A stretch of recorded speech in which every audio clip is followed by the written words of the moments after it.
এমন নিখুঁত করে বানালাম, তাকায়া দেখো নিজের দিকে, সুন্দর করে বানালাম।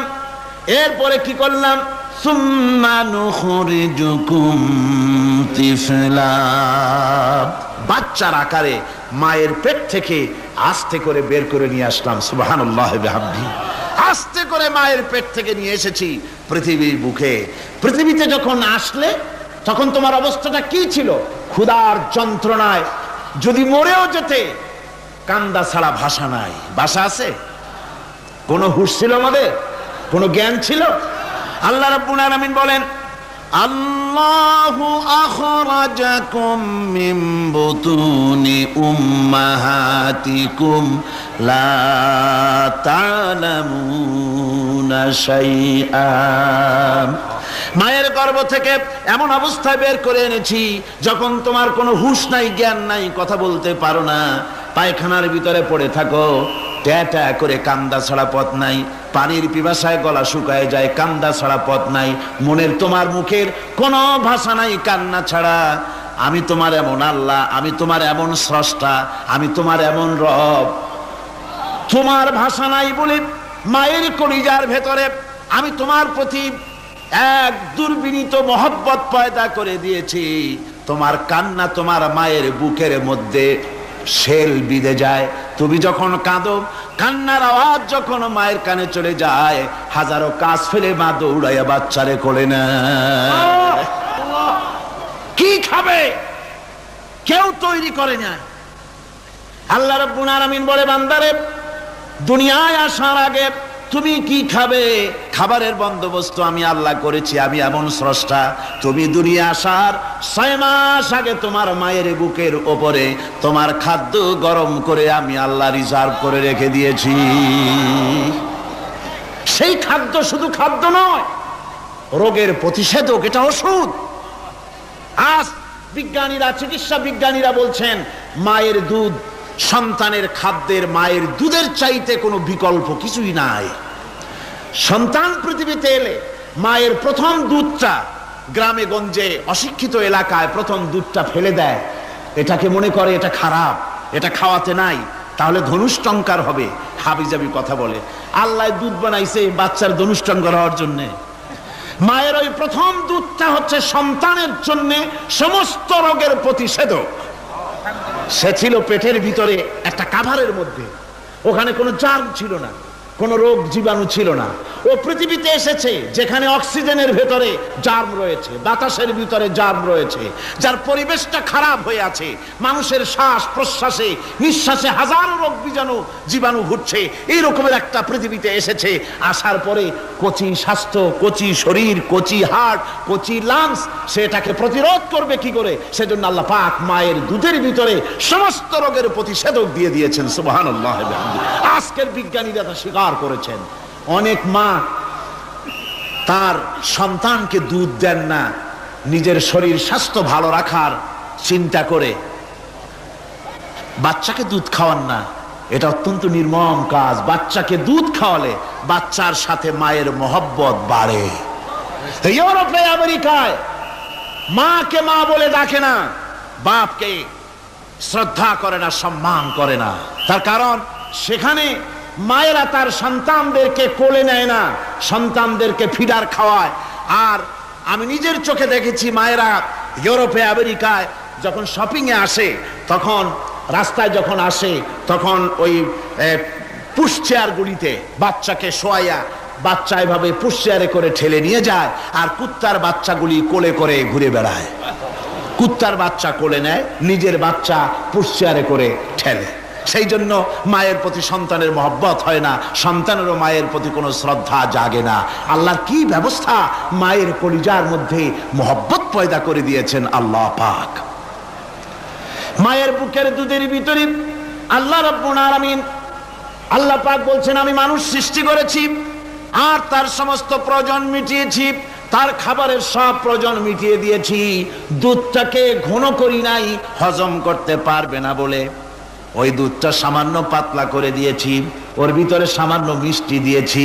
দুধের বোঁটার ভিতরে একটা ছিদ্র দিলে চোষা মারলে পরে অনেকগুলি দুধ বেরিয়ে এসে গলাটা আটকে যেত, তোমার কচি কণ্ঠ গলা আটকে যেত, শ্বাস করতে পারতে না। এজন্য মায়ের স্তনের বোটার ভিতরে সূক্ষ্ম সূক্ষ্ম 32টা ছিদ্র করে আস্তে করে দুধ বার করে তোমার জীবন আমি বাঁচাইছি। খলাকাল ইনসান, মানুষ সৃষ্টি করেছি আমি আল্লাহ পাক।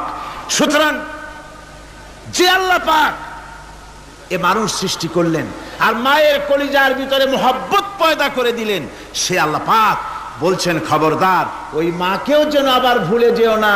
মাকে সম্মান করে করো, মা বাপকে মোহাব্বত করো, তাদেরকে শ্রদ্ধা করো। বউ পাইয়া সুন্দরী স্ত্রী পেয়ে মায়ের কথা ভুলে যেও না। অনেক সাহেব আছে মায়ের কথা ভুলে যায়, স্ত্রীর কথা অনুযায়ী মায়ের উপরে অত্যাচার করে, এরকমও বহুত আছে। আল্লাহ পাক বলছেন শোনো, وَقَضَى رَبُّكَ أَلَّا تَعْبُدُوا إِلَّا إِيَّاهُ وَبِالْوَالِدَيْنِ إِحْسَانًا। তোমার প্রভুর পক্ষ থেকে ফয়সালা হয়েছে, চূড়ান্ত সিদ্ধান্ত হয়ে গিয়েছে, আমি আল্লাহর ইবাদতের পর তোমার মা বাপের ইহসান করবে, খেদমত করবে, তাদের জন্য উপকার করবে, তাদেরকে ভালোবাসবে। আল্লাহ রাব্বুল আলামিন বলেন মা বাবার সঙ্গে কেমনে কথা বলবে, তাদের সাথে কিভাবে আচরণ করবে, আল্লাহ তাও শিখিয়ে দিয়েছেন। আল্লাহ পাক বলেন ওয়ালা তাকুল লাহুমা ওয়া কুল লাহুমা কাওলান কারীমা। মা বাবার সাথে সম্মানজনক কথা বলো। ওয়া কুল লাহুমা কাওলান কারীমা, সম্মানজনক কথা বলো। মাথায় ঝাঁকি দিয়ে রাগ করে চোখ মোটা করে কথা বলো না। তুমি সন্তান, তোমার জন্য সবচাইতে বড় পীর তোমার আব্বা তোমার আম্মা, ঠিক কিনা কর? ছেলের জন্য, মেয়ের জন্য, সন্তানের জন্য সবচাইতে বড় পীর কে? বাপ মা। এটা ভালো করে মনে রাখতে হবে। আপনার মাওলানা সাহেবদের দোয়া, পীর সাহেবদের দোয়া কবুল হতেও পারে, নাও হতে পারে, 50-50 সম্ভাবনাও আছে, আবার সম্ভাবনা নাই। কিন্তু মা বাবার দোয়া কবুল হবে 100% সিউরিটি রয়েছে। রাসূলুল্লাহ বলেছেন 3 জনের দোয়া কবুল হবে, মুস্তাজাবুদ দাওয়াত। কয়জনের দোয়া কবুল হবে? আল্লাহ রাব্বুল আলামিনের হাবিব বলেন 3 জনের দোয়া কবুল হবে আল্লাহর দরবারে। তার মধ্যে একজন হলেন মাজলুম ব্যক্তি, যে ব্যক্তি অত্যাচারিত, যে ব্যক্তি মুসাফির, প্রবাসী, তার দোয়া কবুল হবে। আর মা বাপ যদি সন্তানের জন্য দোয়া করে, ওই দোয়া আল্লাহ রব্বুল আলামিনের দরবারে মঞ্জুর হয়ে যায়। আল্লাহ রব্বুল আলামিন মা বাপ সম্পর্কে বলেন, মা বাবের জন্য আমার কাছে দোয়া করবি বান্দারা, আমার কাছে দোয়া করবি। দোয়াটা আল্লাহ পাক শিখাচ্ছেন, রব্বিরহামহুমা কামা রব্বায়ানি সগীরা। পড়েন সবাই, রব্বিরহামহুমা কামা রব্বায়ানি সগীরা। একটু জিকির করেন, লা ইলাহা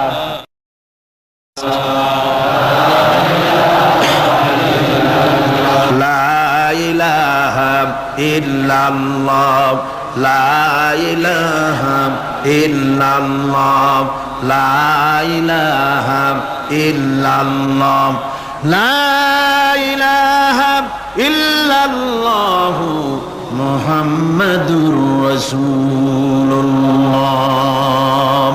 আমার ভাইরা, আল্লাহ পাক শিখাচ্ছেন, বান্দা তোর মা বাপের জন্য আমার কাছে দোয়া কর। আল্লাহ রব, আয় আমার প্রভু, আমার মা বাপ যেমন ছোটবেলায় আমাকে স্নেহের কোলে লালন পালন করেছে, আয় আমার আল্লাহ তুমি আমার মা বাপকে তোমার রহমতের কোলে লালন পালন করো। আল্লাহ শিখাই দিয়েছেন। আমার ভাইরা, প্রত্যেক নামাজের পরে এই দোয়াটা ভুলে যাবেন না। ভুলে যাবেন? ভুলে যাবেন? আমার ভাইরা, আমার বোনেরা, সবাই প্রত্যেক নামাজের পরে পড়বেন, রব্বিরহামহুমা কামা রব্বায়ানি সগীরা। এই দোয়া করতে কেউ ভুলে যাবেন না। আল্লাহ রাব্বুল আলামিন বলে, বান্দারে ওয়াসাইনাল ইনসানা বিওয়ালিদাইহি ইহসানা হামালাতুহু উম্মুহু কুরহা ওয়া ওয়াদাতুহু কুরহা।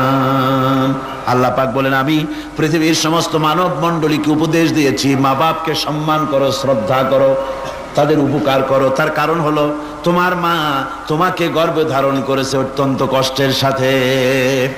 আল্লাহ বলতেছেন মা তোমাকে গর্ভ ধারণ করেছে অত্যন্ত কষ্টের সাথে, এরপরে তোমাকে ডেলিভারি করেছেন অত্যন্ত কষ্টের সাথে, তোমাকে ডেলিভারি করেছেন। গভীর রাত্রে মানুষ সব ঘুমায় যায়, গর্ভবতী মা ঘুমাতে পারে না, সন্তান পেটের ভিতরে হাঁটু দিয়া গুতা মেরেছে, পা দিয়া লাথি মেরেছে। মা চরম শীতের রাত্রে, প্রচন্ড শীতের রাতে গায়ের লেপটা সরায় দিয়া মা একবার দাঁড়ায় আর একবার বসে, একবার দেওয়ালের সাথে হেলান দিয়া দাঁড়ায়, কষ্ট করে রাতটারে কাটায় দেয়। আবার সারাদিন সংসারের জন্য কাজ করেছেন, রান্না বান্না করেছেন মা, সকলকে খাওয়াইয়া মা শেষের দিকে খেতে গেছেন। যখন নিজে খেতে গেলেন, খাবারের ক্ষুধাত নিয়ে পেট ক্ষুধা নিয়ে খেতে বসেছেন, পেটের ভিতরে সন্তান লাথি মেরেছে, পেটের মধ্যে ঘুষা মেরেছে, হাঁটু দিয়া গুতা মেরেছে, ভরা পেটে পেটের ভিতরে সন্তান গুতা মারলো হাঁটু দিয়া মাথা দিয়া। মা ক্ষুধা রয়েছে পেটে, খেতে পারলেন না, বেদনা শুরু হয়েছে। খাবারের থালাটা ঠেলে দিয়ে মা দাঁড়ালেন, বসলেন, চোখের পানি ফেললেন। এভাবে করে মা একটা দুইটা দিন নয়, 10টি মাস পর্যন্ত সন্তানটাকে পেটের মধ্যে নিয়ে, একটা জীবিত মানুষ আর একটা জীবিত সন্তান পেটের মধ্যে নিয়ে নড়াচড়া করছেন, চলাফেরা করছেন। কিতাবের মধ্যে এসেছে রাতের বেলায় মা যে ঘুমাতে পারেন না সন্তানের নড়াচড়ার কারণে, রাতভর ইবাদত করলে যত সওয়াব পাওয়া যেত আল্লাহ ওই সওয়াব মায়ের আমলনামায় লিখে দেন। সন্তান পেটে থাকার কারণে খেতে পারে না, পেট ভরে ক্ষুধায় কষ্ট পায় মা, এই জন্যে 10 মাস ধরে রোজা রাখলে যে সওয়াব হতো আল্লাহ রাব্বুল আলামিন মায়ের আমলনামায় রোজার সওয়াব লিখে দেন। 10 মাস পুরে গেল, সন্তান ডেলিভারির সময় চলে এলো।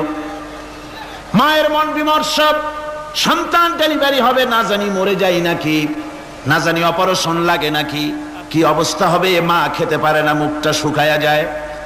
ডেলিভারির সময় যখন আসে, মা বাবার কাছ থেকে বিদায় নিয়ে যায়, স্বামীকে একান্তে গোপনে ডেকে নিয়ে বলে, প্রাণের স্বামী, দীর্ঘদিন একসঙ্গে ঘর কন্যা করেছি, অপরাধ হয়ে যেতে পারে, আমারে মাফ করে দিও। আমার মনে হয় এবার আমি আর বাঁচবো না, সংসার থাকলো চাবি থাকলো সব বুঝে নাও, আমারে মাফ করে দিও।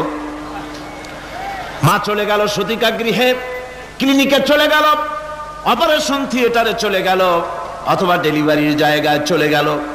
ডেলিভারি পেইন শুরু হয়ে গেল, বেদনা শুরু হয়ে গেল।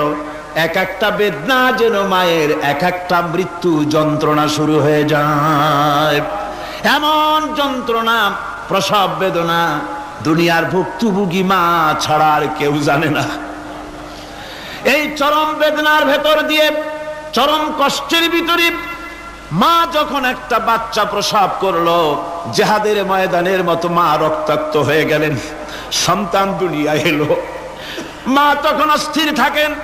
এত বড় বিরাট কষ্টের ভিতরে আল্লাহ রাব্বুল আলামিন বলেন, সন্তান যখন ডেলিভারি হয়ে গেল, মায়ের মনের ভিতরে আমি তখন এই ফিলিংস, এই টেন্ডেন্সি জাগ্রত করে দিই, দেখ কি হয়েছে।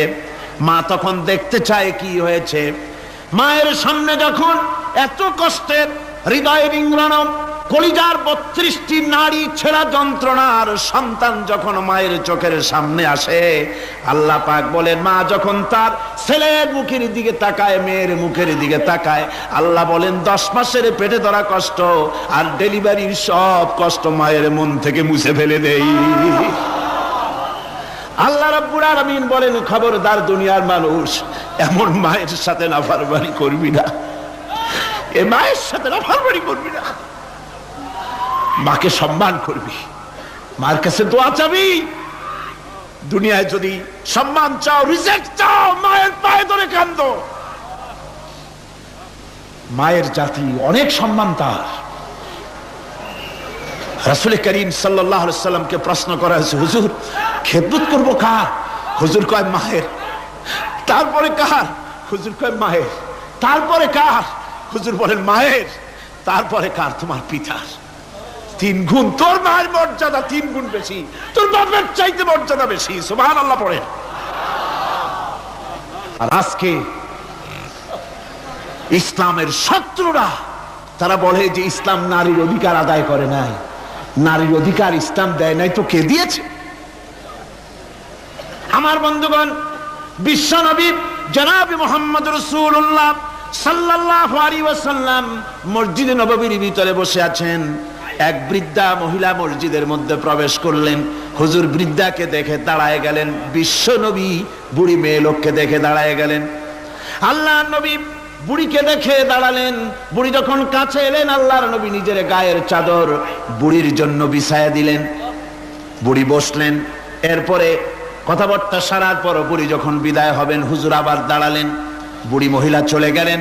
সাহাবায়ে কেরাম বলেন, ইয়া রাসূলুল্লাহ, কিছুই বুঝলাম না, একজন বৃদ্ধা মহিলার জন্য বিশ্বনবী দাঁড়ান আর গায়ের চাদর বিছান, আমরা বড় আশ্চর্য হয়ে গেলাম। নবীজি বলেন, ও আমার সাহাবীরা, তোমরা জানো না এই মহিলাকে চিনতে পারো নাই? আমি আমার মায়ের দুধ আমার জীবনে কিসমতে তেমন হয় নাই। আমি আমার মায়ের দুধ তেমন কিসমতে পাই নাই। যার বুকে দুধ খেয়ে, যার কোলে কাখে চড়ে আমি বড় হয়েছি, আমার সেই দুধ মা ইনি হযরতে হালিমাতুস সাদিয়া, আমার সেই দুধ মা। রাসূলুল্লাহ নিজে সম্মান দিয়েছেন মায়ের। খবরদার, মাকে অসম্মান করবেন না, মাকে সম্মান করবেন, মাকে শ্রদ্ধা করবেন। আমার বন্ধুগণ, আলেম ওলামা পীর বুজুর্গদের জন্য হাদিয়া তো দেন আপনারা, কোনো নিষেধ নাই, দেন। হাদিয়া দেওয়াও সুন্নত, নেওয়াও সুন্নত, দিবেন, আমি কোনো নিষেধ করি না। কিন্তু আমি বলতে চাই, পীর বুজুর্গদের কাছে, আলেম ওলামাদের কাছে হাদিয়া দিয়া আল্লাহরে যত না খুশি করতে পারবেন, এই ডালিম বেদানার মৌসুমে বেদানা একটা ভেঙে নিজ হাতে যদি মায়ের মুখে তুলে দেন, আল্লাহর আরশ খুশি হয়ে যাবে, আল্লাহর আরশ আজিম খুশি হয়ে যাবে, আল্লাহ পাক খুশি হয়ে যাবেন। মায়ের খাওয়াও, বাপকে খাওয়াও, তোমার সবচেয়ে বড় পীর তিনি। সুবহানাল্লাহ পড়ে, সুবহানাল্লাহ। মা বাপ যদি একটু দোয়া করে দেয়, তোমার জিন্দেগির কাম শেষ। একটু বদদোয়া করলে জাহান্নামে যাবা। কোন পীর সাহেব বদদোয়া করলে জাহান্নামে যাবে এমন কথা নয়। কোন মাওলানা বদদোয়া করলে দোজখে যাবে এমন কথা নয়। রাসূল বলেছেন, হুমা জান্নাতুকা ওয়া নারুকা, মা বাপ তোমার বেহেশত, মা বাপ তোমার জাহান্নাম। মা বাপ যদি অসন্তুষ্ট হয়, দোজখে যাবি, আর মা বাপ যদি খুশি, আল্লাহর জান্নাতে চলে যাবি। সুবহানাল্লাহ, সুবহানাল্লাহ, সুবহানাল্লাহ। মায়ের পায়ের তলে তোর বেহেশত। আমরা পুরুষ, আমাদের গত বছরও বলেছি, আমরা পুরুষ, আমাদের পায়ের তলে জুতা। আমাদের পায়ের তলে কি? শুধু জুতা। আর আমার মা, আমার মায়ের জাতি যারা এই প্যান্ডেলে বসে আছেন, আমার মায়েরা, বোনেরা, মায়ের জাতি যারা পৃথিবীতে, মায়ের জাতির পায়ের তলে আল্লাহর বেহেশত। সুবহানাল্লাহ। নারীর মর্যাদা ইসলাম দেয় নাই, কে দিয়েছে? আল্লাহ দিয়েছেন, আল্লাহ রাসূল দিয়েছেন। আমার বন্ধুগণ, হযরত বাইজিদ বুস্তামি, ছোট্ট বাচ্চা ছেলে, গভীর রাত্রে মা অসুস্থ, পানির পিপাসায় জেগে উঠেছেন। বাবারে, পিপাসায় শেষ হয়ে গেলাম, পানি দাও। ছেলে ঘরের ভিতরে পানি না পেয়ে বাইরে দৌড়াদৌড়ি করলেন। অনেক দূর থেকে পানি নিয়ে এসে দেখেন মা ঘুমায় গেছেন। পানি নিয়ে দাঁড়ানো, পৌষ মাস, মাঘ মাসের শীতের রাত, ফজরের সময় মায়ের ঘুম ভেঙে গেল। তাকিয়ে দেখেন বাইজিদ দাঁড়ানো, হাতে পানি থরথর করে কাঁপছে। জিজ্ঞাসা করে, বাইজিদ তুমি দাঁড়ানো কেন? ছোট্ট বাচ্চা বলে, মা পানি চেয়েছিলে তুমি গভীর রাত্রে, পানি ঘরে ছিল না, অনেক দূর থেকে আনতে হয়েছে। মা বলছে, ঘুমাও নাই কেন গ্লাস থুইয়া? বাচ্চা বলে, ঘুমাই নাই। তুমি যদি আবার পানি চাও, সময় মতো যদি দিতে না পারি, মা তোমার কষ্ট হবে। এই জন্য ফজর পর্যন্ত আমি দাঁড়ায় আছি, কখন তুমি পানি চাও। মা হাতের থেকে পানি নিয়ে পান করলেন। বাইজিদকে বিছানার উপরে আরাম করে কম্বল দিয়ে ঘুম পড়াইয়া দিলেন।